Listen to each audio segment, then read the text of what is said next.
warahmatullahi wabarakatuh. Innal hamdalillah nahmaduhu wa nasta'inuhu wa nastaghfiruh wa nasta'fihi wa natubu ilaihi wa na'udzu billahi min shururi anfusina wa min sayyiati a'malina. May yahdihillahu fala mudilla lahu wa may yudlil fala hadiya lahu. Asyhadu an la ilaha illallah wahdahu la syarika lahu wa asyhadu anna Muhammadan abduhu wa rasuluh sallallahu alaihi wa ala alihi wa ashabihi wa man salaka sabilahu wa ihtada bihudahu sallallahu tasliman katsira. Allah Ta'ala fi kitabil karim. Bismillahirrahmanirrahim. Ya ayyuhalladzina amanu taqullaha haqqa tuqatih wa la tamutunna illa wa antum muslimun. Ya ayyuhan-nasu taqu rabbakum alladzi khalaqakum min nafsin wahidah wa khalaqa minha zawjaha wa batha minhuma rijalan katsiran wa nisaa'a wattaqullaha alladzi tasaaluna bihi wal arham innallaha kana 'alaykum raqiba. Ya ayyuhalladzina amanu taqullaha wa qulu qawlan sadida yuslih lakum a'malakum wa yaghfir lakum dhunubakum wa man yuti'illaha wa rasulahu faqad faza fawzan 'azima. Amma ba'du, usikum wa iyaya bittaqwallah was-sam'i wat-tha'ah wa in kana 'abdan habasiyyan fa innahu man ya'ish minkum ba'di fasara ikhtilafan katsira. Fa'alaikum bisunnati wa sunnatil khulafa'ir rasyidin al-mahdiyyin fatamassaku biha 'addu 'alaiha bin nawajid wa iyyakum muhdatsatil umur fa inna kulla muhdatsatin bid'ah wa kulla bid'atin dhalalah wa kulla dhalalatin fin nar.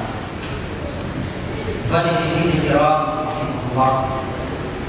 alhamdulillah, segala puji bagi Allah Subhanahu wa Ta'ala atas segala limpahan nikmat, karunia dan hidayahnya kepada kita semua, sehingga pada siang hari ini kita masih dibangga oleh Allah Subhanahu wa Ta'ala dengan nikmatul iman dan Islam. Mudah-mudahan dengan nikmat ini mengantarkan kita kepada ridhonya Allah Subhanahu wa Ta'ala. Salawat serta salam semoga terlimpahkan kepada Rasulullah Muhammad SAW serta keluarganya, para sahabatnya, dan orang-orang yang beriman sampai di tegak hari. Ikhwani fillah rahimahullah. Adapun yang akan kami sampaikan pada pagi hari ini, saya mengumpulkan 3 pembahasan khusus yang semuanya akan menyinggung tentang kekhilafan. Yang pertama, Allah Subhanahu wa Ta'ala berfirman di dalam surat Al-Baqarah ayat 30, "Inni ja'ilu fil ardi khalifah." Sesungguhnya aku berkehendak menjadikan khalifah di muka bumi. Yang kedua, berdasarkan kitab yang ditulis oleh Syekh Al-Mujahid Abu Hamzah Al-Muhajir, beliau dengan tulisan yang sangat indah yang apabila kita membacanya maka setiap mata pasti akan tertuju dan akan membenarkan dari ukilan-ukilan dalil yang beliau sampaikan, yaitu sebuah tulisan yang tidak begitu tebal. Beliau memberikan sebuah judul Ad-Daulatul Nabawiyah, hakikat negara Nabi SAW. Seperti apa gambarannya Nabi SAW membangun sebuah daulah, sebuah negara. Atau bisa meminta failnya pada panitia Arab dan terjemahannya sudah kami siapkan kalau aku ingin memilikinya. Yang ketiga, topik yang kami ringkas yaitu di dalam hadis Nabi SAW, khilafatun ala minhajil nubuwah, akan munculnya sebuah khilafah yang benar-benar menerapkan sistem kenabian. Kita meminta kepada Allah Subhanahu wa taala agar memudahkan kita di dalam memahami perkara-perkara din, terkhusus hal ini yang menimpa kaum muslimin secara umum. Allah Subhanahu wa taala berfirman di dalam surat Al-Baqarah ayat 30. Bismillahirrahmanirrahim. Wa idh qala rabbuka lil malaikati inni ja'ilun fil ardi khalifah. Qalu ataj'alu fiha man yufsidu fiha wa yasfiku ad-dima' wa nahnu nusabbihu bihamdika wa nuqaddisu lak. Qala inni a'lamu ma la ta'lamun. Allah berfirman, ingatlah ketika Tuhanmu berfirman kepada para malaikat, sesungguhnya aku hendak menjadikan sang khalifah di muka bumi itu. Qalu, mereka para malaikat berkata, ataj'alu fiha man yufsidu fiha, mengapa Allah engkau hendak menjadikan khalifah di muka bumi itu? Wa yasfiku dima, mereka akan saling bunuh-membunuh, merupakan darah.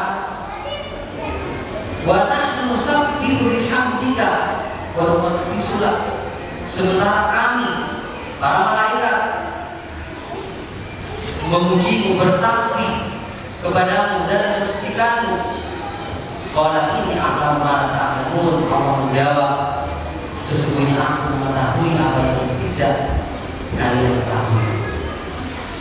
Di dalam tafsir Imam Al-Qurtubi rahimahullah, beliau berfirman, hadhil ayat aslu fi nasbi imam wa khalifatin yusma'u lahu wa ta'u litastaqim bil kalimat wa tafsiru bihi ahkam khalifati wa la ilaha fi wujudi dzalika bainal ummati wa la bainal a'immati illa ma ruwiya anil asr wa haitsu kana 'an syari'ati asr.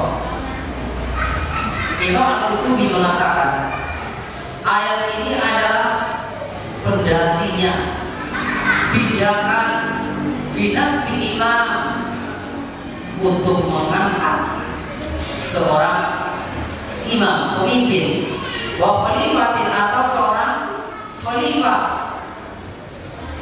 yusma'u lahu wa yuta'u, yang hendak didengarkan perkataannya dan ditaati setiap perintahnya.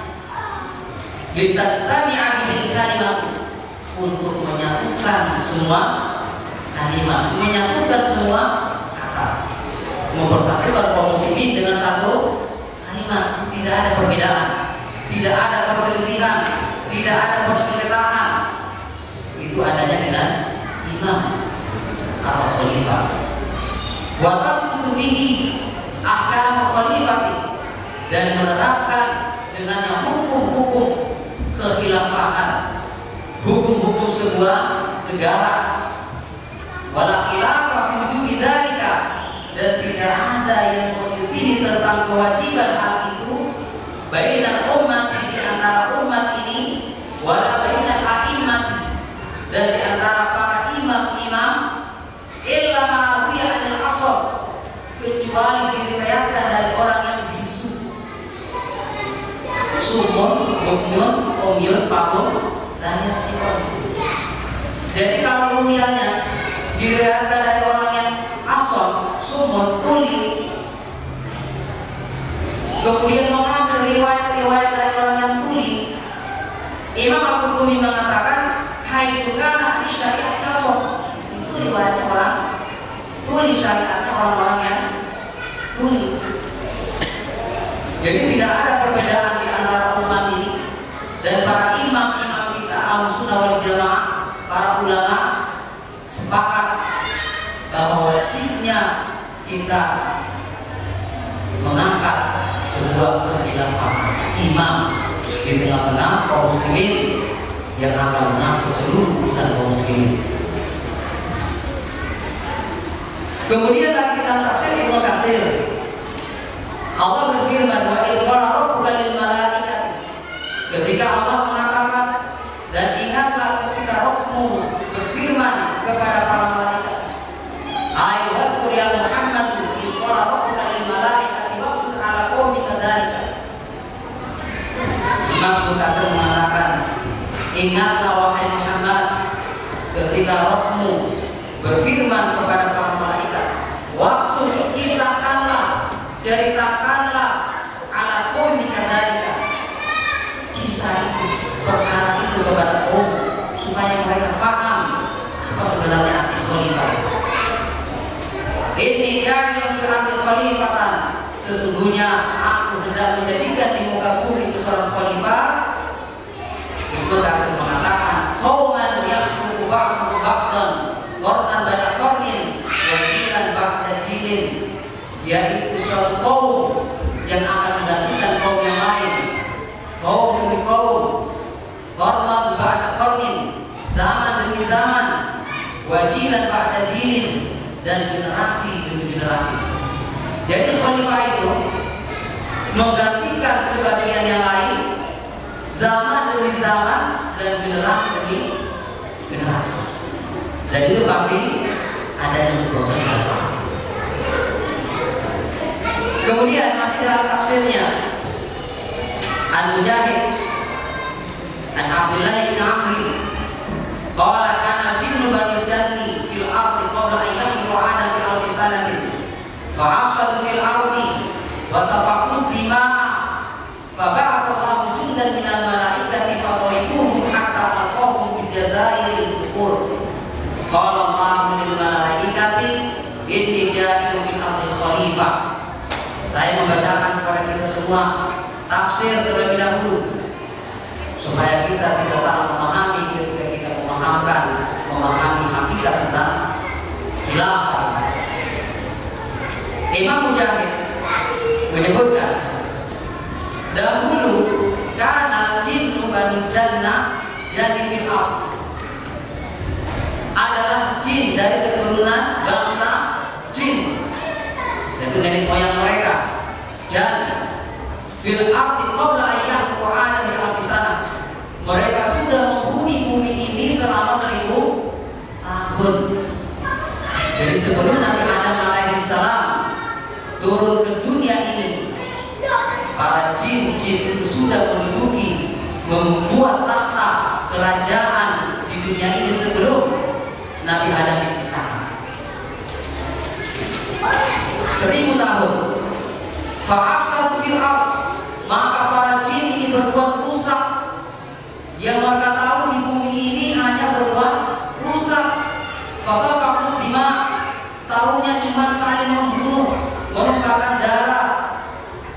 Faba'atha Allahu jundan, maka Allah mengutus tentara minal malaikat yang terdiri dari malaikat, fadribuhum, dan memerangi mereka, hatta al-khafuhum, sampai mereka itu digiring bijazail kubur, di pulau-pulau lautan, dipenjarakan mereka oleh para malaikat. Faqalallahu lil malaikat, maka Allah berfirman kepada para malaikat, ini jadi maka ini adalah jawaban kenapa ketika Allah berfirman kepada malaikat, aku ingin menjadikan khalifah di muka bumi, para malaikat mengatakan mereka akan menumpahkan darah, karena satu pengalaman bahwa para malaikat telah menumpas kejahatan di bumi ini yang dilakukan oleh jin-jin. Maka kalau kita kembali memahami kenapa malaikat mengatakan kepada Allah, yusibu fika wa yutima, nanti mereka akan saling membunuh ya Allah, padahal manusianya belum diciptakan. Allah berfirman ini, Nabi Adamnya belum diciptakan. Lantas dari mana malaikat itu tahu kalau manusia ini akan saling membunuh? Karena pengalaman malaikat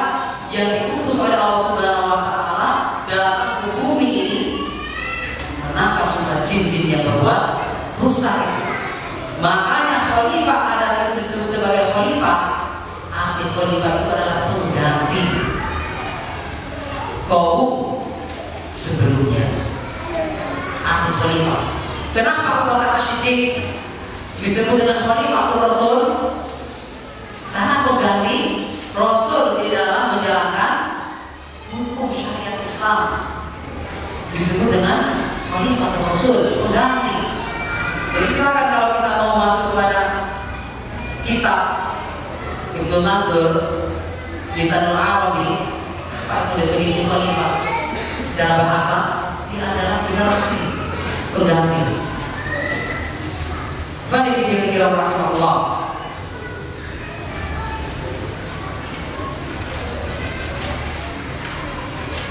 Kemudian siapakah khalifah di muka bumi ini? Ini jadi menjadi khalifah. Ustaz, siapakah khalifah di muka bumi itu?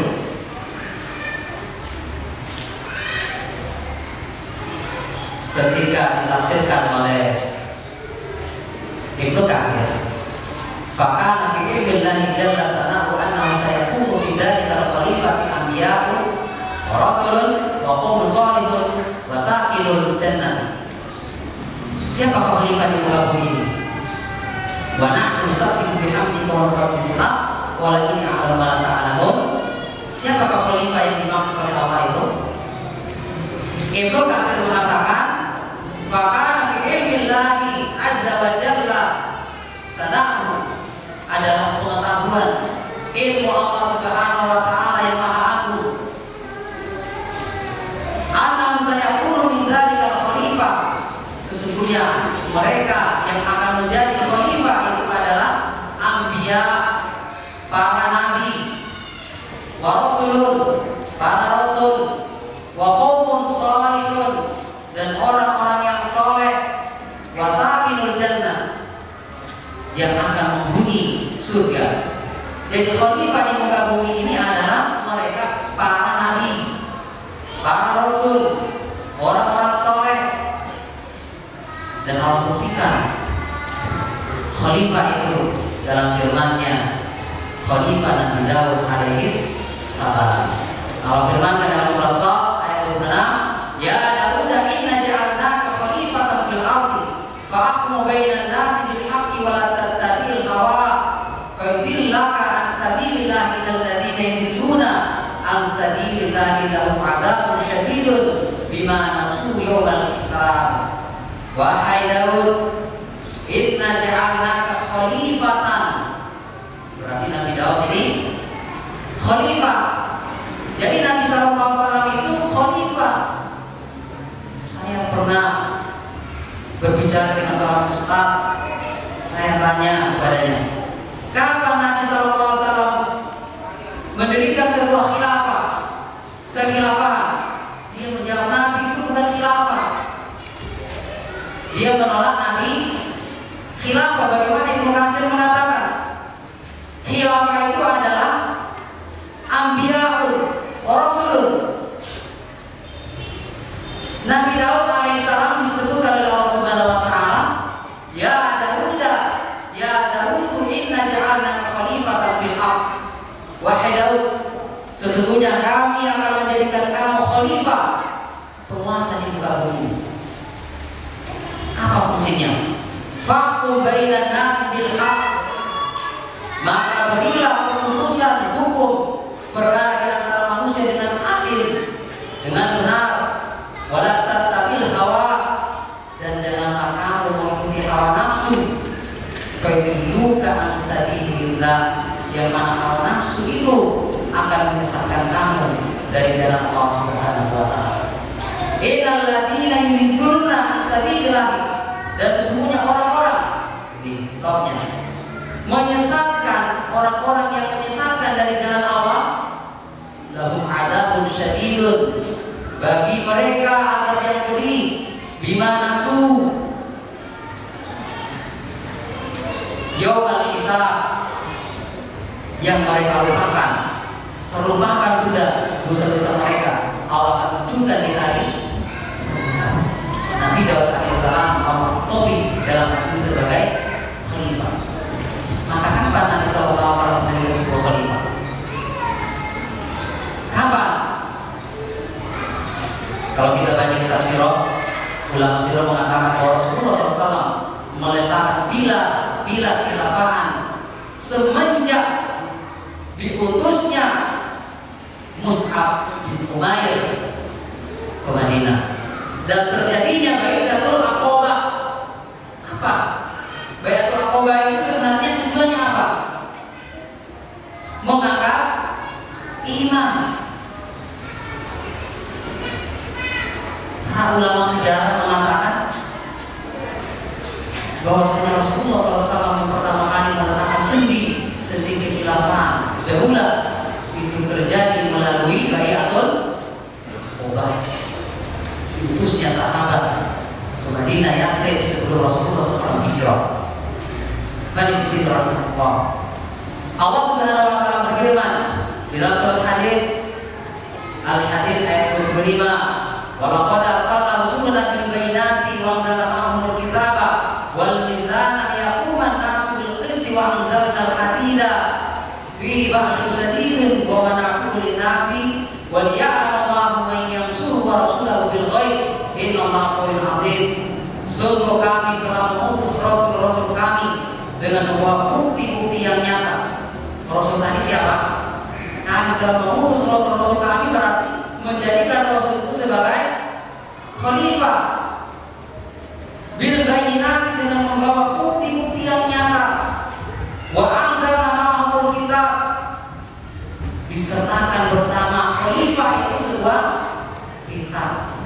Rasul wal mizan, raja keadilan, yaquman nas bil qisti, supaya manusia melaksanakan keadilan. Wa anzalna hadida fi ba'sun syadidun, dan kami ciptakan, kami turunkan besi yang di dalamnya terdapat kekuatan yang dahsyat. Wa manafi'u lin-nas, dan bermanfaat bagi kehidupan manusia. Wa liya'lamu Allahu man yansuruhu wa rasuluhu, supaya mempergunakan besi itu supaya Allah mengetahui siapa yang menolong agamanya dan rasulnya. Bil ghaib, dan Allah tidak dilihatnya. Innallaha qawiyyun 'aziz, Allah Maha Kuat dan Maha Perkasa. Gimana ini kira-kira rahmatullah?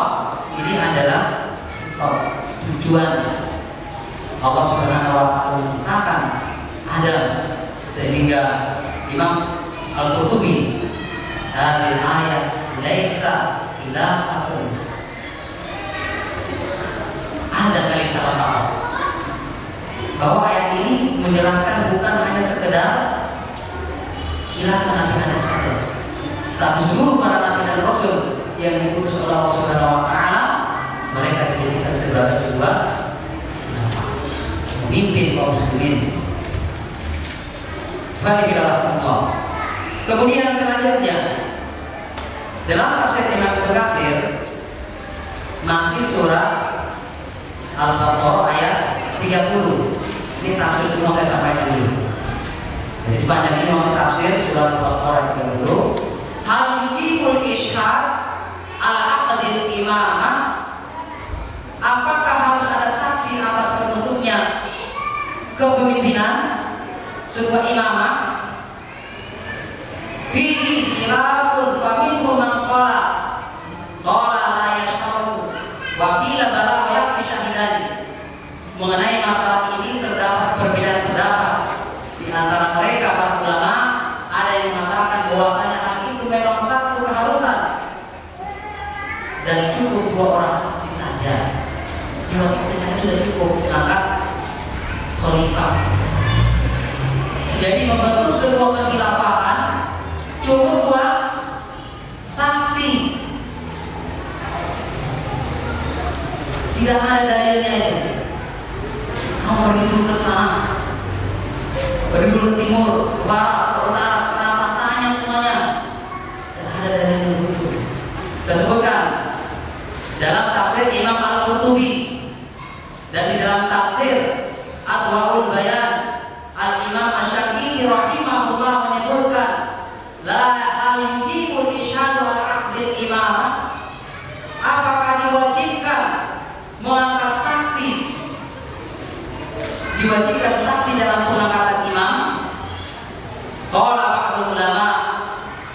Sebagian ulama berkata, la yujibu, tidak wajib.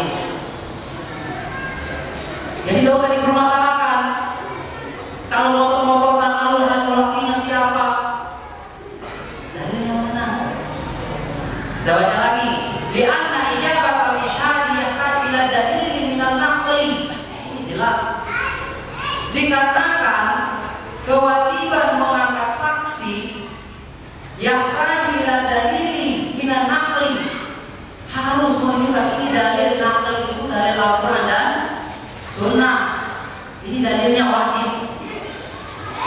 Harus ada dalilnya. Ulama saja sudah berbeda pendapat. Artinya berbeda pendapat ini ulama saling menerima, saling memberikan kelonggaran, tidak memfitnah sana, memfitnah sini. Wahada la dalilun alaihi minhu. Lagi. Dan perkara ini tidak ada dalilnya. Jadi kalau mengatakan harus wajib, al-hal waktunya siapa, jumlahnya sekian, nama-namanya ini semua, ini tafsir para ulama. Silakan ambil satu kata di dalam tayangan saya ini yang punya makna bahasa Mila ujuk akan keluar semua, bahkan lebih dari ini. Kalau saya ambil semua lebih dari penjelasan ulama. Tidak ada dalilnya hal itu. Wa qala ulama, sebagian ulama berkata lagi, yujibul isyhadu alaihi, wajib adanya saksi. Ulama pertama bilang tidak wajib. Ulama kedua bilang wajib. Li'alla yuda'i mudda'i al-imamat al-imamat tahu tidak tahu syukur. Kenapa? Supaya tidak ada orang-orang yang berkata mudda'i ini ngomong sana ngomong sini mudda'i. Al-imamat tahu tidak tahu syukur. Imam itu diangkat secara rahasia. Tidak benar itu. Masa disembunyikan? Gitu. Sirron. Pasti ada sesuatu yang tidak beres ini. Supaya tidak ada perkataan seperti itu, maka ulama mengatakan boleh. Fayatiyan dzalika ila syiqaqi wal fitnah, supaya tersingkapnya, hilangnya syiqaq, perselisihan, wal fitnah, dan perpecahan, fitnah. Jadi boleh kalau ada saksi supaya perpecahan ini hilang. Berapa saksi itu? Walladzi qalu yujibu isyhadu al-'abd imamah qalu yaqshahidani. Orang-orang yang mengatakan wajib mengangkat imam harus ada saksi, qalu cukup 2 orang saksi saja. Khilafun lil Jubai, pendapat ini cuma sedikit dari ulama saja yang punya pendapat ini. Al-Jubai itu sedikit sekali, cuma sedikit kecil ulama yang mengatakan saksinya 2, apalagi 3, 4, apalagi 1 negara. 2 saja ulama mengatakan itu sedikit, ulama yang mengatakan 2 itu sedikit. Dalam mensyaratkan fi istiratihi arba'atu syuhudin wa aqidan wa qaqudan lahu, meminta syarat 4 saksi, orang yang diangkat, orang yang mengangkat, dan orang yang diangkat. Lahu mustafidan dzalika min tahti Umar al-amro surah beda sittati fawa al-amru al-aqidin, berdasarkan yang perkara yang ditinggalkan Umar, yaitu melalui surah dibentuk 6 orang yang akan mengangkat aqidin. 6 orang dibentuk surah terdiri dari 6 orang yang akan mengangkat sebuah kekhilafan. Fahuwa Abdurrahman bin Auf, dia Abdurrahman, wa ma'qudun lahu, wa ma'qudin, diangkat. Fahuwa Utsman, dan dia juga Utsman. Wa baqi arba'atul akhiruna, dan sisanya 4 orang saksi lainnya. Wala yakfa dhaqu hadal istibatu kama nabahu alaihi al-Qurtubi wa Ibnu Katsir wa ilmi Allah Ta'ala. Bukan satu hal yang tersembunyi, wala yakhfa kopi. Dofuhan dari sifat ini lemah. Coba lihat. Orang berdalil dengan Umar saja itu ngangkat suruh. Yang bilang lemah ini siapa? Naqbahu alaihi Qurtubi wa Ibnu Katsir. Imam Al-Qurtubi di dalam tafsirnya dan Imam Ibnu Katsir mengatakan riwayat itu lemah. Coba, kenapa kita harus ngotot-ngototan, menghabiskan energi kita, musuh tempur kita dari atas, bawah, kanan, kiri kita sibuk mencari air saudara kita. Gimana kira-kira Allah? Ini adalah ilmu. Abdullah bin Mubarak mengatakan awal ilma niyatu sumal istimamu sumal fahmu sumal hifdu sumal amalu sumal nasru. Abdullah bin Mubarak mengatakan awal dari ilmu itu adalah niat. Jadi kita sini niat dulu. Kita kesini mau untuk ilmu, mau mengambil hujah. Sumal istima, kita dengarkan baik-baik. Sumal fahmu, kita pahami dengan baik. Sumal amal, kita kerjakan. Sumal hifdu, kita hafal. Sumal nasyru, dan kita sebarkan. Ini apa namanya? Tata cara menuntut ilmu. Hari ini saya membacakan tafsir kepada kita semua supaya tersikap subhat hari ini yang menuntut kita muslim. Kemudian ibadah kita rahmatullah itu tadi menurut tafsir. Dan bagaimana menurut perkataan Ibnu Taimiyah? Ibnu Taimiyah berkata, amal ijma'u 'ala al-imamah fa inna uridu bihi al-ijma'u alladhi yan'aqu bihi al-imamatu fa hadha ya'tadu bihi muwafiqatul ahlus sawqah. Adapun kesepakatan atas imamah kepemimpinan, kalau maksud dari kepemimpinan itu adalah kesepakatan yang akan mewujudkan sebuah kepemimpinan, maka yang menjadi patokan adalah kesepakatan ahlus sawqah. Patokan itu yang mempunyai militer, pasukan tempur. Kita kebalikan. Kita motor-motor di sini kita punya pasukan militernya. Berarti kita tidak dipakai. Kita ini cuma PBS kosong. Dia punya kemampuan militer. Yang angkat khilafah itu kenapa? Kenapa harus dia? Karena ini hadisnya. Rasulullah SAW bersabda, "An Abi Hurairah qala qala Rasulullah SAW, innamal imamu junnatun yuqatilu bihi." Kata Daud, sesungguhnya seorang imam adalah tameng yang digunakan untuk berperang. Digunakan untuk berperang. Hadis kedua, An Abdurrahman Al-A'raju mimma dzakara sami'a Abu Hurairah yuhaddisu an Rasulullah sallallahu alaihi wasallam wa innamal imamu junnatun yuqatilu min wara'ihi tuqabihi fa in amara bi taqwallahi wa 'adala fa inna lahu bidzalika ajran wa in amara bi ghairihi fa inna 'alaihi bizran. Rasulullah sallallahu alaihi wasallam bersabda dari Abu Hurairah menceritakan, sesungguhnya seorang imam adalah perisai yang dilakukan perang di belakangnya dan ia menjadikan sebagai pelindung berperang di minwarohi. Jadi junah itu kata inama itu sebuah pembatasan, tidak semuanya.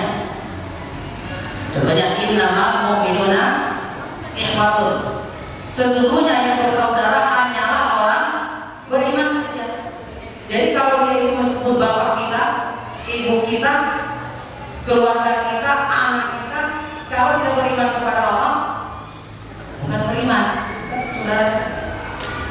Allah tegaskan dengan dalil qat'i, ya nuhun innahu laisa min ahli wa amal bersoleh. Ketika banjir bandang itu sudah masuk negerinya Nabi Nuh alaihissalam, dia melihat Kemudian anak itu berenang-renang.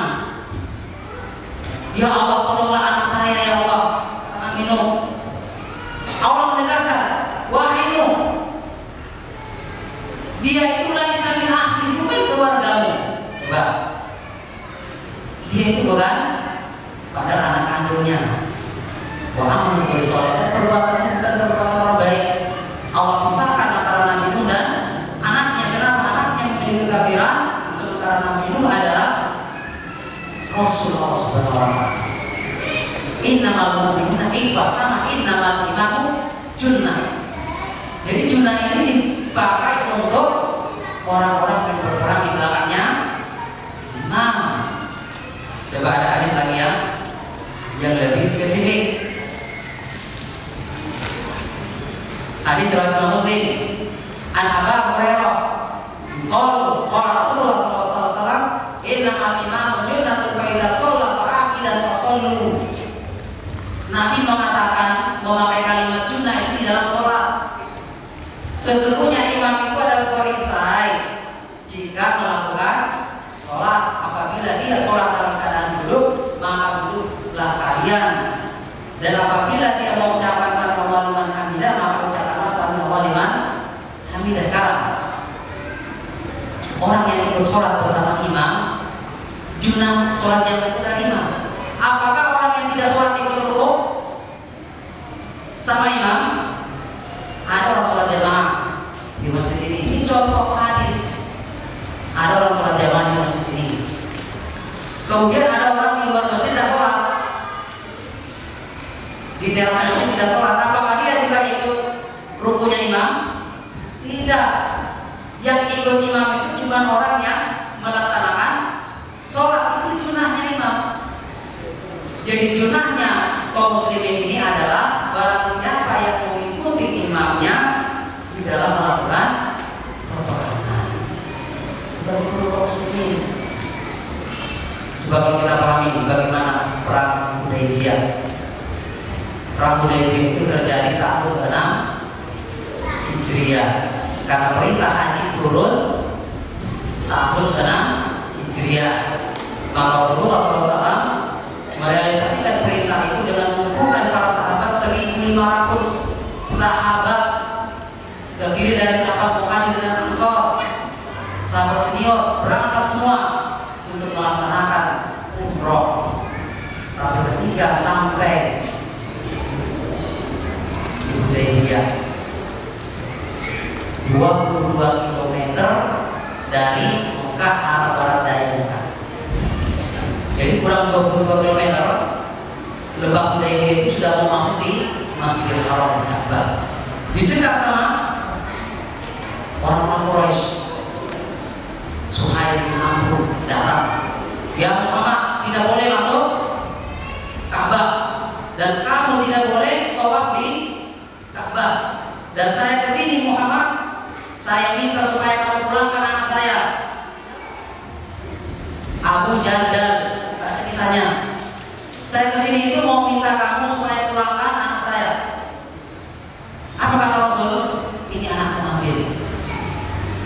Kenapa Rasul tidak mau jadi junah? Biarkan saja sahabatnya pergi. Sementara Abu Jandal meronta-ronta, ya Rasulullah, kenapa Anda mau menyerahkan saya kepada orang kafir, orang musyrik yang akan memfitnah saya dan akan memfitnah agama saya? Karena melihat kondisi yang begitu tegang, Rasul diam. Umar bin Khattab dia Abu Jandal, ini pedang saya, tarik, bunuh Bapak.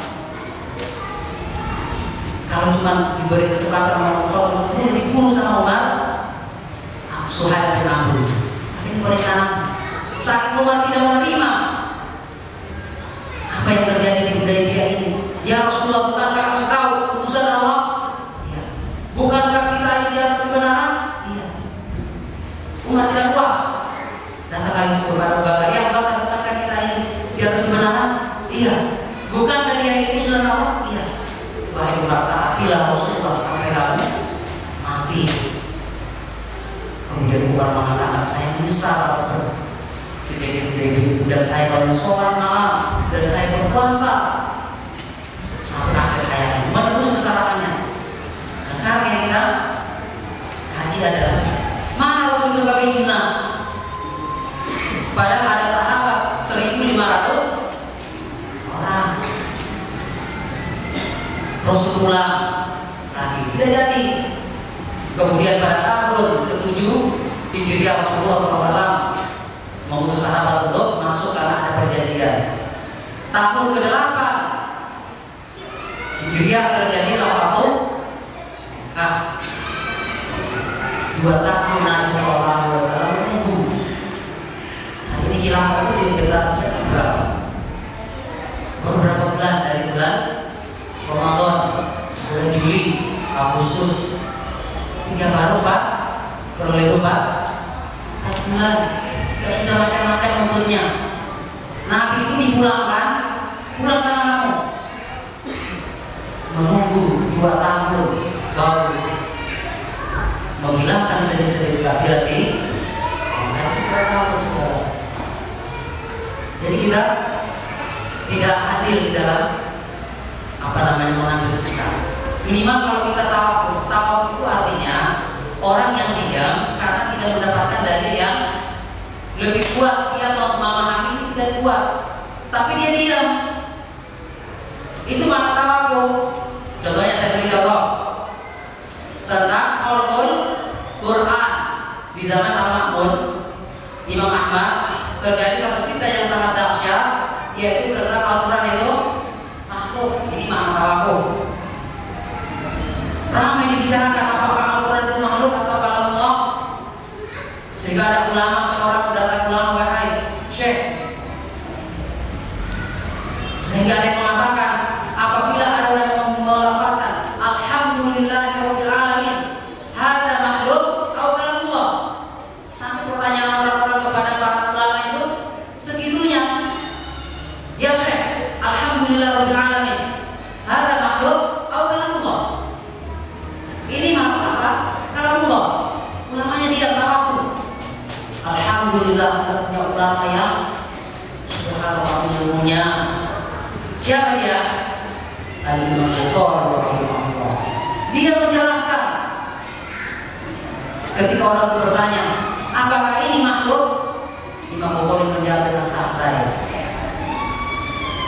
Al-kalamul kalam as-sautu sautul qari wal kalamul kalamul ba, dengan syair. Imam Bukhari menjawab, suaranya suaramu dan lafaznya milik Allah. Yang kamu lafazkan itu punya Allah, sementara suara itu suaramu. Alhamdulillahirabbil alamin. Para ulama tawakuf. Jadi makna tawakuf itu berhenti tidak berkomentar. Tapi kalau mengatakan saya tawakuf, tapi fitnah sana, fitnah sini, fitnah sana, omongnya sana sini, itu bukan tawakuf namanya. Salah, keliru. Kalau ngaji sudah bertahun-tahun, tawakuf saja tidak paham. Jadi ini mana tawakuf? Jadi kalau kita tawakuf itu minimal kita tidak komentar saja, kita melihat realitas saja bagaimana bapak akhirnya. Itu nama tawakuf, bukan mengambil komentar, memojokkan. Itu bukan tawakuf namanya. Tidak ada kita dapatkan nama tawakuf. Bukan dibilang rahimahullah. Kemudian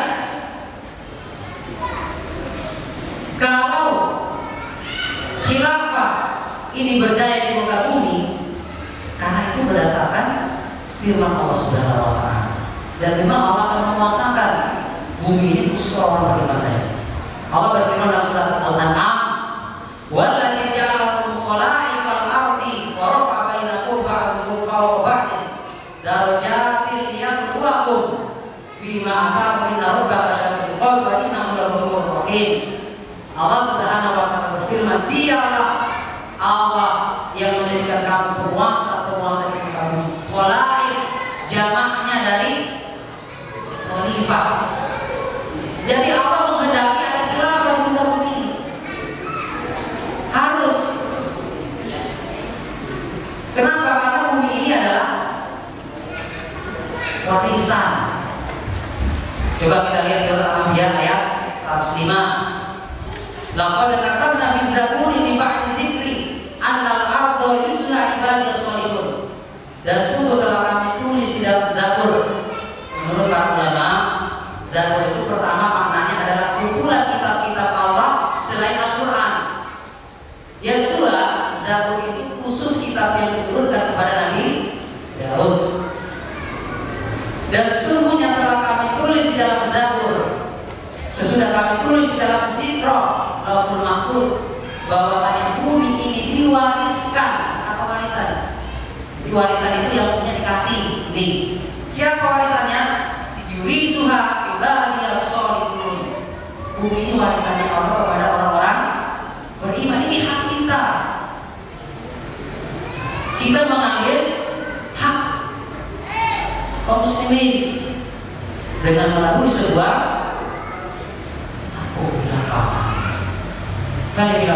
Allah. Ini dalil-dalil syar'i menunjukkan bahwasanya kita diwajibkan untuk mengangkat seperti ini. Kalau sudah disebutkan di fardu kifayah itu apabila sudah ada kemampuan tidak boleh ditunda. Saya tambahkan contohnya ilmu itu terbagi dua, ada ilmu qaul, ada ilmu syar'i, ada ilmu qaul, ilmu dunia. Ilmu dunia itu sifatnya fardu kifayah, contohnya ilmu kedokteran. Ilmu kedokteran, seorang dokter. Sekarang dokternya sudah ada, sudah mampu, sudah mapan. Ada orang sakit, mau dioperasi, tunggu dihilangkan dulu. Dokternya diumumkan dulu, sementara pasiennya sudah mau mati. Mau ditunda tidak? Jadi fardu kifayah itu apabila sudah punya kemampuan dan suatu kaum sudah mampu, maka dilaksanakan, tidak boleh ditunda. Karena kenapa? Kemaslahatan seluruh kaum muslimin. Mau sudah berapa tahun lagi? Ini fardu kifayah. Kemudian topik yang kedua yang akan saya bahas yaitu ad-daulatul nabawiyah. Setelah dalil-dalil syar'i, maka kita masuk kepada hakikat negara Nabi SAW. Ini ditulis oleh Syekh Al-Mujahid Abi Hamzah Al-Muhajir rahimahullah. Beliau Perdana Menteri Daulah Islam Irak di tahun 2006. Insya Allah memberikan nikmat berupa syahadat. Beliau meninggalkan sebuah tulisan. Fima hiya sifatud dari allati hajir Rasulullah sallallahu alaihi wasallam ilaiha wa aqamu fiha daulatul Islamil al-ula. Coba. Beliau mengatakan pertama, apa sifat dan hakikat negeri hijrah Rasulullah SAW dan menegakkan di dalamnya negara Islam yang pertama? Saya membagi ketika mempelajari kitab ini, saya merumuskan, mengambil poin. Ternyata beliau di sini secara ringkas membagi kondisi yang pertama, kondisi wilayah Madinah, kondisi ekonomi, kondisi militer, dan kondisi keamanan. Jadi kita akan tahu bagaimana negara Rasulullah SAW ini di bidang wilayah Madinah, bagaimana yang ditolak karena mereka telah mengeluarkan kami dari negeri yang penuh wabah, mengeluarkan kami menuju negeri yang penuh wabah, bencana, penyakit di Madinah. Kemudian Rasulullah SAW merupakan kejadian bagi mereka. Saking Madinah pada saat itu adalah satu wilayah yang penuh dengan wabah penyakit. Ada gak orang masuk Islam hari ini besok minta murtad? Murtadnya mintanya sama siapa?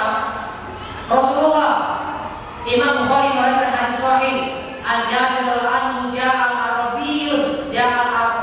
Arabiyyun An-Nabi sallallahu alaihi wasallam fabaya'ahu ala islami faja'a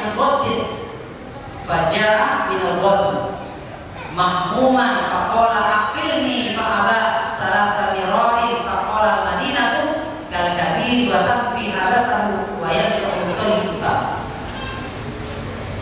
Dari Jabir radhiyallahu datang seorang Arab Badui kepada Nabi sallallahu alaihi wasallam, fabayahu ala Islam, dia minta ya Rasulullah, saya masuk Islam, berbaikat kepada Anda. Faja'a minal wadi, orang Arab ini datang lagi besoknya datang lagi kepada Nabi sallallahu alaihi wasallam, faqal akilni, ya Rasulullah, kembalikan baikat saya. Dia mau pergi, mau melepaskan Islam. Salah satu orang. Kemudian Rasulullah SAW mengatakan, Madinah ini seperti alat penuh bersih yang membersihkan orang-orang jelek darinya dan akan membersihkan orang-orang yang baik saja. Jadi Madinah ini adalah nafis. Mari kira-kira orang-orang.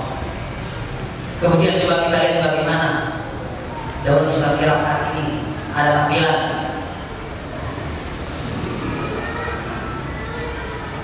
Ini rumah sakit yang baru dibangun, rumah sakit khusus wanita untuk menangani penyakit kanker, diberi nama Rumah Sakit Ummul Mukminin Aisyah, dilengkapi dengan peralatan medis dan lengkap modern. Rumah sakit Daulah Islamiyah berusaha mendedikasikan kerjanya menolong, merawat dan membantu orang jatuh sakit. Salah satu, Anda bukan di situ suruh salam. Semua di sana ditampilkan foto-fotonya banyak sekali. Rumah sakit sangat modern, canggih. Dibandingkan dengan Daulah Nabi. Kalau Daulah Nabi banyak orang yang meninggal dunia karena sakit, Daulah memberikan asumsi, membangun infrastruktur baik di bidang kesehatan. Apakah kita menolak hal itu? Belum lagi kalau kita masuk pada perbandingan wilayah. Berapa besarnya Madinah itu? Kita mungkin dari dulu sampai sekarang belum tahu Madinah itu wilayahnya ini berapa persegi. Itu negaranya Nabi. Saya lanjutkan. Sebagaimana dikatakan oleh Al-Hasan, seorang penulis di Pertengah di Abu Dhabi, Uni Emirat Arab, Daulah Islam, silakan Anda rujuk di Salam situsnya dan dengan alatnya. Daulah Islam bertindak telah layak sebuah negara, bukan sebuah kelompok milisi. Menjelaskan bahwa daulah yang dipimpin oleh Khilafah Ibrahim Amirul Mukminin Abu Bakar Al-Baghdadi. Ini kata siapa? Amirul Mukminin Abu Bakar Al-Baghdadi kata siapa? Seorang jurnalis dari Abu Dhabi. Dia mengatakan ini bukanlah sebuah kelompok bersenjata ekstrim, maksudnya bunuh sana bunuh sini, yang fokus di ranah militer. Namun lebih dari itu negara besar yang mengurus semua aspek kehidupan. Kalau kita kaum muslimin yang tak mampu diri, mengingkari tauhid, ngomongnya jihad dan tauhid, tapi kita sama sekali kita kadang kala dengki dengan saudara kita. Apakah kita pernah mendengar hadis muflisun, orang-orang yang bangkrut? Sini saya tidak tayangkan. Tapi kalau saya bacakan hadisnya harus baca nama buat tasjirah, buat kita. Rasulullah SAW menyebutkan dalam satu hadis, qul atadruna man muflis? Tahukah kalian orang yang bangkrut itu? Qalu al-muflisu fina ma la dirham wa la mata'. Sahabat mengatakan, bangkrut itu orang yang tidak punya dirham dan hartanya habis, bangkrut ya. Faqala innal muflisa min ummati. Rasul mengatakan sesungguhnya orang yang bangkrut umatku ini adalah ya'ti yaumil qiyamah, yang datang di hari kiamat bisolatin, membawa pahala sholatnya, wasiyamin, pahala puasanya, wazakatin, pahala zakatnya, wa ya'ti qadam wasata hada wa qadafa wa akala mal hada. Tetapi dia menuduh, memakan harta, menfitnah, menyakiti orang lain. Juga datang dengan pahala sholatnya, pahala jihadnya, Tapi yang keluar dari lisan-lisan kita adalah syatama, tuduhan, gitu, cacian, makian, hada wa darbu hada wa yuqta hada. Maka di hari kiamat orang-orang yang difitnah itu tidak terima kalau dia belum maaf. Coba kita kembali merenung orang-orang yang memfitnah Nabi Musa dahulu difitnah. Kalau mereka tidak ridho, kalau mereka tidak ridho, ya Allah kami difitnah sebagai khawarij, kami tidak terima. Kalau mereka tidak maafkan di hari kiamat, ya Allah saya menuntut ambil pahalanya buat saya Allah, sholatnya, zakatnya, jihadnya, tidak main-main difitnah ini. Al-hasad ya'kul hasanati kama ya'kul narul hatab.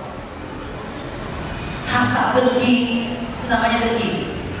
Dengki itu memakan kebaikan-kebaikan kita seperti kayu api memakan kayu bakar, habis amalan kita. Ngurusi orang lain, baik orang lain kita urusi.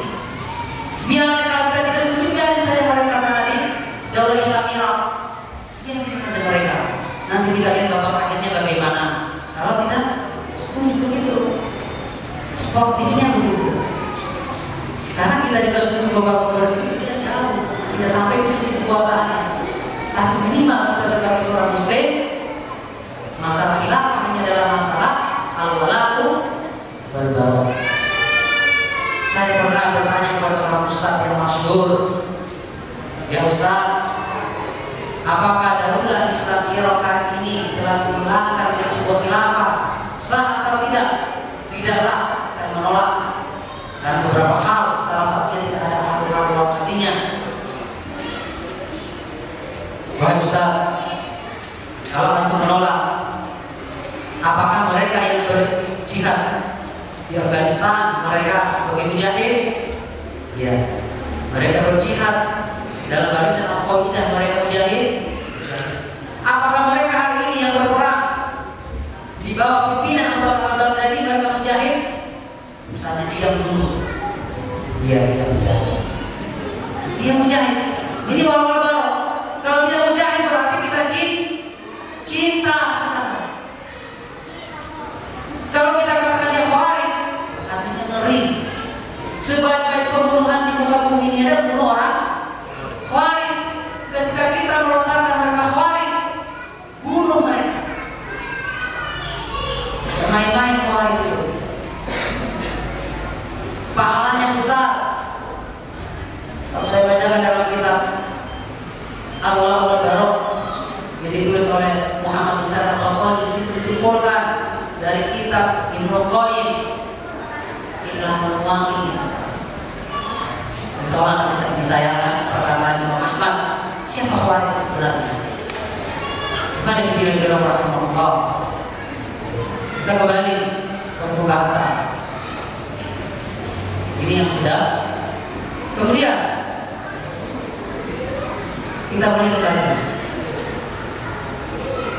bagaimana perbandingan wilayah? Itu saya cantumkan petanya. Perbandingan wilayah Madinah dan Irak, daulah Islam maju.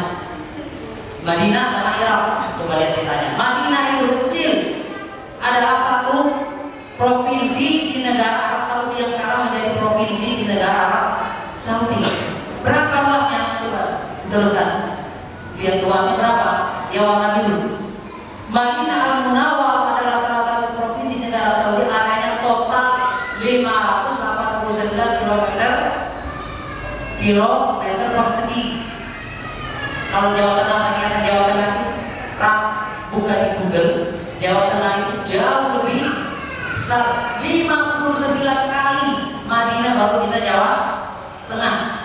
Coba kalikan, yang punya HP dibagi 34.584 bahagi 589 kali besarnya. Itu daulah, kita ingkari tidak? Kita mengingkari daulah Nabi yang kecil itu? Cuma Madinah saja, tapi di sana terjadi perjanjian. Biar berpihak ke Madinah. Kita tidak mengingkari. Coba kembalikan kepada peta Madinah dan Irak. Coba lihat wilayah-wilayah yang sudah ditaklukkan. Itu yang ada garis-garisnya, itu wilayah yang sudah ditaklukkan oleh Daulah Islam Irak. Berapa provinsi? Wilayah sangat besar.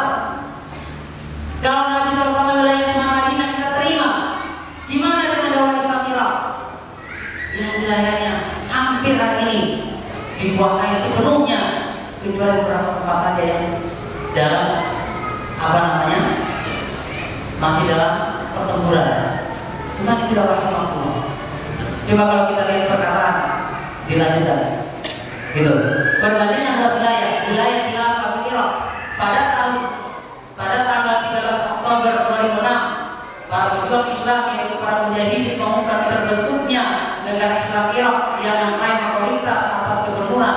Gubernurnya sudah ada di wilayah Irak, di Baghdad, Anbar, Diyarbakir, Salatin, Ninawa, bagian dari Babil. Setelah tahun 2013 ekspansi kelompok Suriah dan mengumumkan negara Islam, jumlah wilayah provinsi terbuka meningkat menjadi 12. Selain 7 wilayah di Irak, di Suriah bagian besar diperbarui sepanjang batas perbatasan provinsi yang ada, yaitu Al-Barokah, Khair, Raqqa, Al-Bidayah, Halab, Idlib, Hama, Damaskus, Latakia, wilayah pesisir, As-Sahel. Dan pada bulan Juni 2014 ditaklukkannya Mosul. Secara wilayah saja Irak itu sudah terpenuhi, syaratnya sudah sangat luar biasa. Mana daulahnya? Pertanyaan, mana daulahnya? Apakah tidak melihat kekayaan kita wapi? Hari ini hanya orangnya, unta saja tidak tahu wapi. Media kita hari ini barat menangkap kita medianya. Cuma kita saja tidak buka mata. Bukan kita yang nyari media nyari kita. Kalau kita sampai tidak tahu, gimana juga rahimahullah itu Irak. Kita lanjutkan lagi. Kalau kondisi wilayah, kita berbicara kondisi ekonomi. Cocok nggak ekonominya daulah hari ini dengan ekonominya Nabi? Kalau kita mengakui daulahnya Nabi SAW dengan ekonominya Nabi, maka kita lihat pada hadis Nabi Hurairah berkata, "An-narojulan kata Nabi SAW." Saya kisahkan hadisnya saja. Bapak saya Alisa, ada seseorang datang kepada Rasulullah SAW, tamu negara. Hadisnya sangat masyhur sekali, tapi mungkin kita perlu mengaji sampai sedalam. Bapak saya Alisa, ada tamu negara, tamu Nabi. Nabi mendatangi istrinya, Fakulna, berkata kepada istrinya, "Mama anak illal ma." Tidak ada sesuatu pun bersama kami kecuali hanya air saja. Faqala Rasulullah SAW, "Ma itu mau difahad." Rasul mengatakan sahabatnya, siapa yang mau menjawab tamu saya? Ini tamu negara datang menghadap Rasul sebagai tamu Nabi, tapi adakah sebuah negara yang tidak bisa menjamu tamunya satu? Ada? Pernah dengar? Satu orang datang tidak ada jamuan. Datang di mana? Di daulah. Tapi terjadi di zaman Nabi SAW. Maka sahabat Ansor berkata, "Rajulun min Ansor anak Ansor, saya akan membawa dia wahai Rasulullah." Ila Qur'an, kemudian ketika sampai kepada istrinya, faqala akrimi dhaifa, muliakanlah tamu. Rasulullah SAW faqala ma indana illa qutus sibyati, tidak ada apa-apa, kita tidak punya makanan kecuali sepotong roti buat anakku. Faqala hayyi ta'am, hidangkan makananmu. Wa asbihi syirrata, matikan lampu. Wa naumi sihat, dan tidurkanlah anakmu. Tak masuk hadisnya ini, pura-pura makan. Tapi pernahkah kita mengkaji gini? Pernahkah kita mengkaji sebuah daulah tidak bisa menjamu tangannya? Bandingkan dengan daulah Islam Irak. Kalau saja Siti Aiwan memberikan informasi bahwa daulah Islam Irak, mereka katakan ISIS, IS, menerima orang-orang berhijrah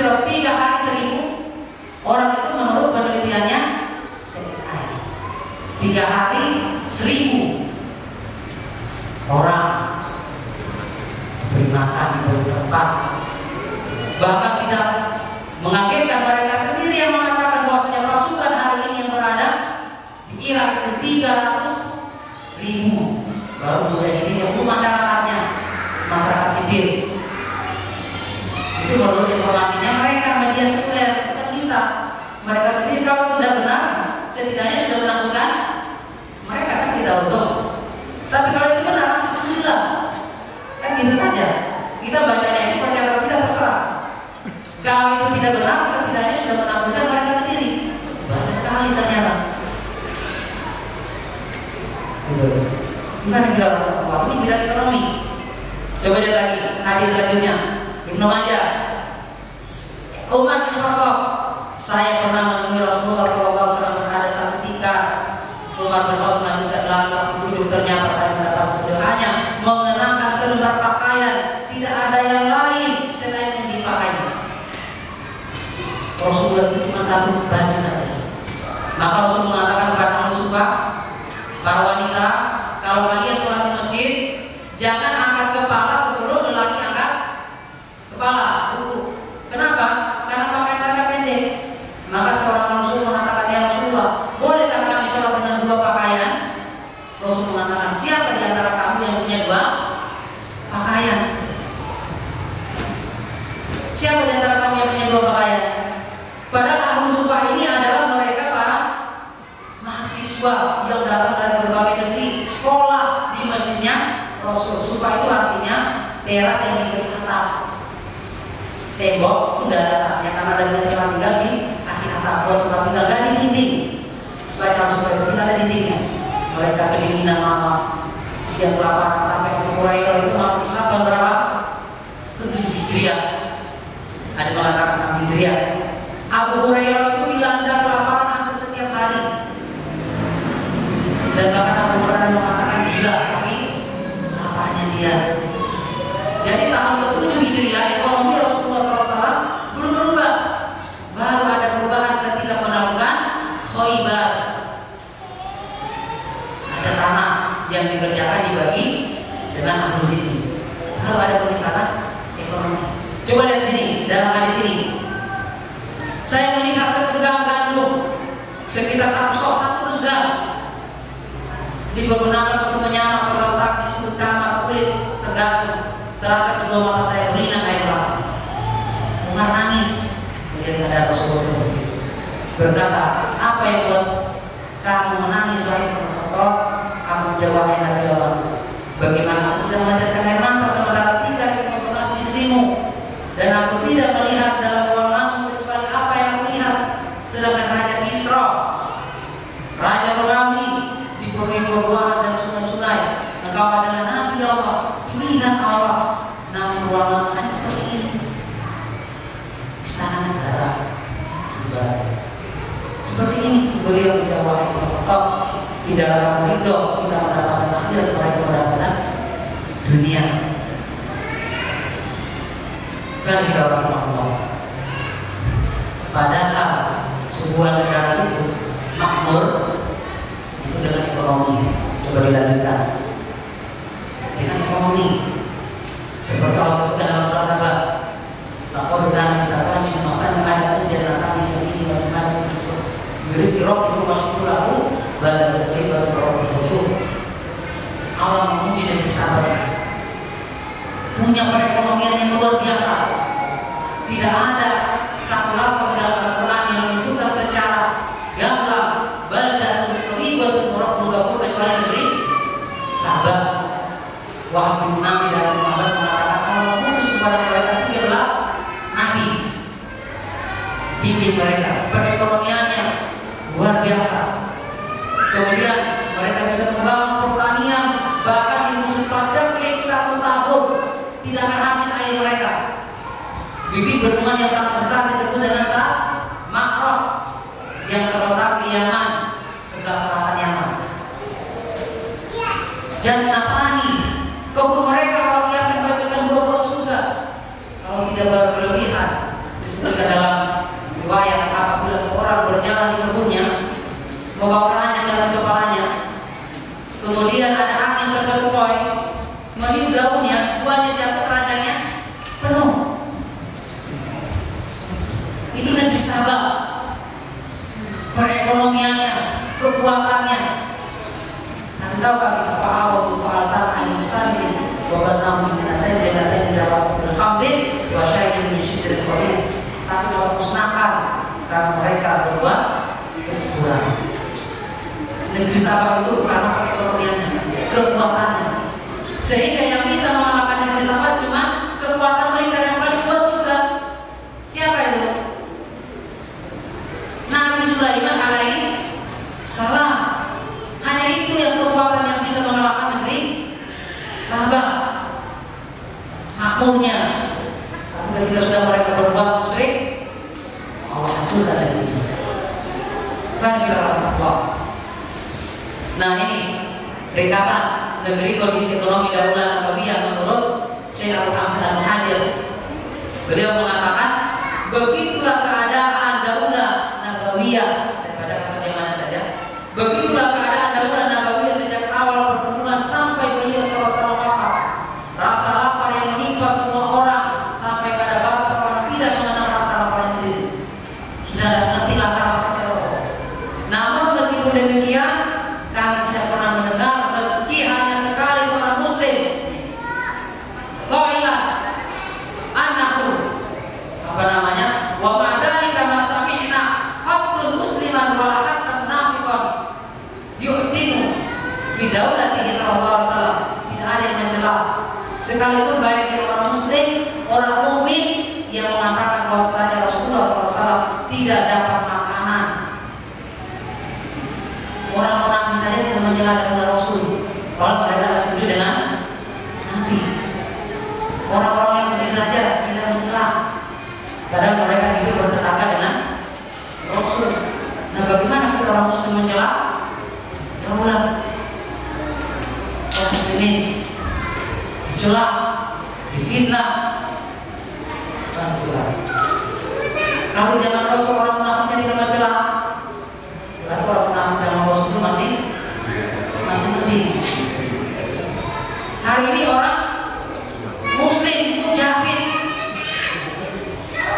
ngomongnya kalau jihad, tapi fitnahnya luar biasa. Ini ringkasan saya mengajarkan lagi. Kemudian saya masuk ke topik yang tidak saya habiskan. Ringkas kondisi militer. Kita bandingkan bagaimana militer Nabi, bagaimana militernya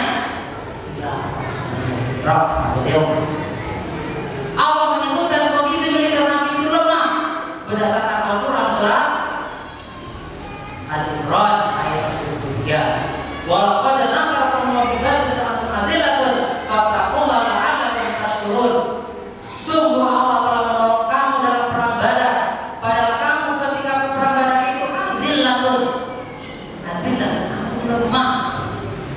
Fattaqullaha la'allakum tashkurun, maka bertakwa kamu kepada Allah supaya kamu bersyukur. Perang Badar pertama, perang besar yang terjadi, perang Badar. Berapa kekuatannya? Saya cantumkan tabelnya. Berapa kekuatan? Kekuatan kaum muslimin. Riwayat mengatakan 305 sampai 313 orang mujahidin dari golongan Ansor dan Muhajirin. Kemudian pasukan Rasulullah SAW sendiri yang turun. Terdapat 2 ekor kuda. Cuma 2 ekor kuda saja. Terdapat 70 ekor unta, setiap unta dinaiki 2, 3, 4 orang boncengan. Ini perang Badar. Kuatkan dengan, coba kita bandingkan dengan kaum musyrikin. 950 sampai 1000 personel prajurit dari Quraisy. Penunggang kuda yang lihai 200 dan sisanya semua menunggang unta 800 atau 700 lebih itu unta semua. Siapa pimpinnya pada saat ini? Ya. Bagaimana ini? Apa namanya? Perbandingan saja. Kemudian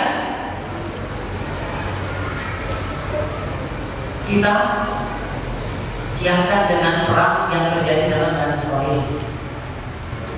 Dilanjutkan saya lokasi materinya biar cepat selesai. Saya kiaskan bagaimana pasukan Talut. Walamma balagha Jalut wa junudi qalu rabbana afrigh 'alaina sabran wa tsabbit aqdamana wansurna 'alal qaumil kafirin. Tatkala Jalut dan tentaranya telah nampak oleh Talut, gitu, mereka pun berdoa, ya Rabb kami, Rabbana afrigh 'alaina sabran, kokohkanlah, berilah kami kesabaran atas diri kami, dan kokohkanlah pendirian kami, dan tolonglah kami terhadap orang kafir. Berapa kekuatan pasukan Talut?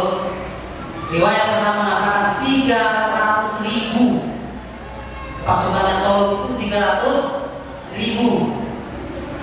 Riwayat itu mengatakan tidak, cuma 80.000. Tapi Allah mengatakan kamu nanti akan diuji dengan sebuah sungai.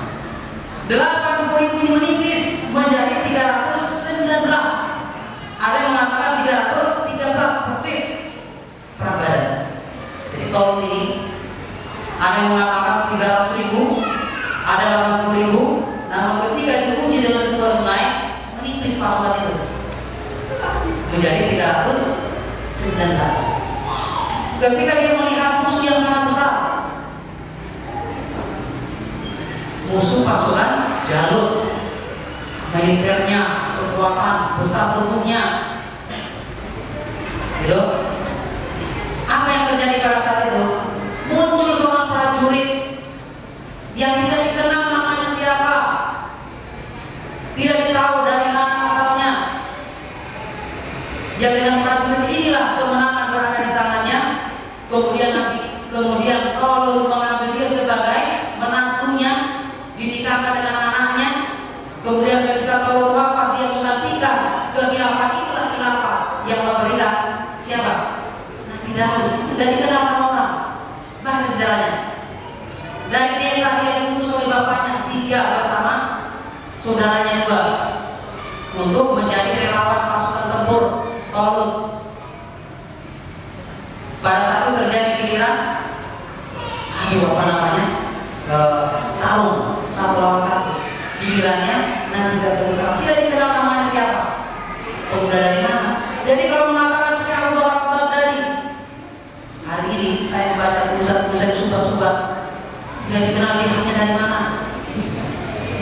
Itu Nabi Daud, dan dikenal sama penduduk, dikenal dia. Tapi dengan tidak dikenalnya dia itu, ternyata Allah Subhanahu wa taala, ya Daud inna ja'alnaka khalifatan fil ardh. Tidak masalah. Telah ada orang terdahulu yang tidak dikenal jadi khalifah di Nabi Daud alaihissalam. Bukan kita mengkiaskan nabinya, tetapi mengkiaskan al-ibaratu fi umumil lafzi laysa bi khususi. Sebab keumuman lafaz ayat, bukan apanya? Sebab turunnya, tapi keumumannya kan bilang. Tidak ada yang masalah. Kondisi militer. Kita bahas lagi hadisnya. Apakah Anda pernah mendengarkan sebuah hadis yang disebut dengan pasukan Khobab, pasukan dedaunan? Kalau kita baca itu hati kita tidak sulit, dan kita harus menjadi para sahabatnya yang harus kita telusuri tetap jejak mereka dimanapun mereka berpijak. Harus itulah kita untuk mengikuti jejak mereka. Disebutkan dalam satu perang, itu perang Khobab. Jadi satu Khobab, Rasulullah SAW mengutus 300 personil pasukan yang dipimpin oleh salah sahabat Abu Ubaidah bin Al-Jarrah dengan cuma 2 kantong plastik barang mereka, 2 kantong plastik kurma. Baru separuh perjalanan sudah mau habis, belum sampai di medan perang, belum nanti pulang, belum perang nanti makan apa. Baru separuh perjalanan bekal kami kehabisan. Maka amirnya mengatakan kumpul semua bekal kalian, dikumpulkan supaya baginya rata. Tapi setelah sudah mau habis, kami dikasih setiap hari 1 bisa orang berbeda, 1 bisa orang. Hadisnya hadis tampilannya Diriwayatkan oleh Imam Muslim, tidak menemukan bekal selain itu Rasul memutus 300 pasukan Jaish Qobab. Tidak ada perbekalan lain kecuali itu. Bagaimana sebuah negara memutus ekspedisi syariah? Padahal Nabi SAW mengetahui kesulitan mereka. Nabi tahu kesulitan mereka kemudian perang nanti seperti ini. Nabi tahu kan? Kan bilang, lantaran mereka tidak mendapatkan lagi makanan, ketemu pohon, tongkat kami mengayuh dahan-dahan dan kami lumuri daun-daun itu dengan air dan kami makan. Maka kami disebut dengan pasukan Jaish Qobab, pasukan dedaunan. Ini kondisi militernya Nabi. Coba hadis lagi, dari Abu Daud disebutkan dalam sebuah hadis, Rasulullah SAW disebut dengan perang Zatul Riqah. Rasulullah keluar dengan sahabat 6 orang untuk satu peperangan, 6 orang. Yang mana sepatu kami itu semuanya berlubang. Sampai Jalur mengatakan kuku saya tanggal. Ini bukan kukunya Jalur orang itu keluar bukan karena perang, tapi karena berjalan. Kami hanya membawa satu ekor unta dinaiki bergantian. Nabi bergantian dengan sahabat naik unta. Bergantian. Ini kondisi militernya Nabi. Dalam perang apa ini? Nabi SAW melakukan itu dalam perang ofensif, menyerang, tolak. Namun sebagaimana dengan perang defensif, difai, mempertahankan diri. Nah sekarang peperangan yang ada di dalam syariat ini ofensif apa defensif? Kalau kita perang jihad, ini ofensif apa defensif? Musuh datang ke negerinya, berarti mereka di defensif, mempertahankan diri. Sementara para ulama mengatakan perang defensif itu tidak ada syarat apa-apa. Kenapa? Karena dia mempertahankan diri. Oh, saya mempertahankan diri. Sudah lama syaratnya dulu, pusat dulu. Musuh sudah di belakang pusat dulu. Saya masih pusat apa? Tidak ada syaratnya. Musuh datang lawan. Apapun kekuatannya kita diserang. Itu namanya defensif, membela diri. Tidak ada syarat. Baik Allah, ini tentang apa namanya baru kondisi militer, dulu kondisi keamanan dan materi yang saya sebutkan adalah jauh dan khilaf atau alamin yang dibuat. Seperti apa potret khilaf atau alamin yang dibuat? Insya Allah kita lanjutkan dengan apa namanya acara yang selanjutnya. Kemudian untuk memperoleh sesuatu saya kembalikan kepada